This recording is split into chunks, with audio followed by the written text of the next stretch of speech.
නායකයින්ට විශාල කාර්යභාරය පැවරී තිබෙනවා. ඒ වගේ මුස්ලිම් සමාජයේ මේ වැඩෙන්නේ කවර ගර්භාෂයක තුලද? මේ විනාශකාරී කලලය වර්ධනය වෙන්නේ මුස්ලිම් ගර්භාෂය තුලයි. ඒක අපිට තේරුම් ගන්න ඕනේ. ඒක අපිට ප්‍රතික්ෂේප කරන්න බෑ. මේක හැදී වැඩෙන්නේ මුස්ලිම් සංස්කෘතිය ඇතුළේ මේක හැදී වැඩි වෙනවා. මේක වර්ධනය වෙනවා ඉස්ලාම් ආගමික එක සමහර අය මේකට තර්ක කරනවා. සමහර අය මට කියනවා මේ නෑ මුස්ලිම් ආගම මේක නෙවෙයි කියලා. මේක ඔව් මුස්ලිම් ආගම නෙවෙයි වෙන්න පුළුවන්.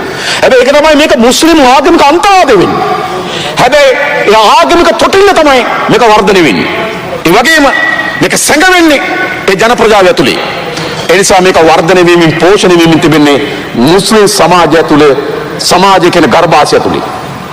දැන් මුස්ලිම් සමාජය තීරණය කරන්න ඕන මේ විකෘති උම්මතු කලලය වර්ධනය වෙන්න දෙනවට විනාශ කරනවද? ඔබ තීරණය කරන්න. මේක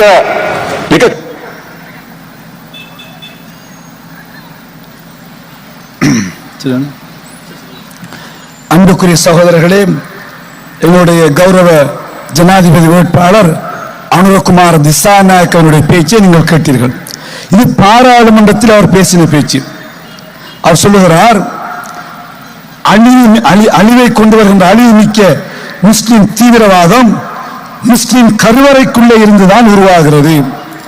முஸ்லிம் கருவறையிலேதான் கட்டப்பையிலேதான் முஸ்லிம் தீவிரவாதம் பயங்கரவாதம் உருவாகிறது.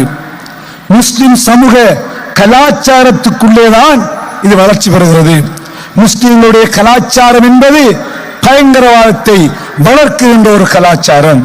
கடைசியில் அதே சமூகத்திற்குள் தான் அது ஒளிந்து கொள்ளுகிறது. பயங்கரவாதத்தை ஒளித்து வைத்திருக்கின்றவர்களும் முஸ்லிம்கள் தான். எனவே தம் சமூகத்திற்குள் வளர்ந்து வருகின்ற இந்த பயங்கரவாத தீவிரவாதத்தை குறித்து முஸ்லிம் சமூகமும் முஸ்லிம் அரசியல்வாதிகளும் கூடிய கவனம் எடுக்க வேண்டும்.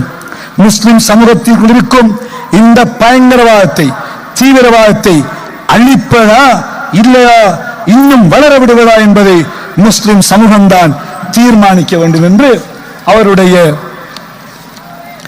அறிக்கை அவர் பாராளுமன்றத்தில் பேசுகிறார்.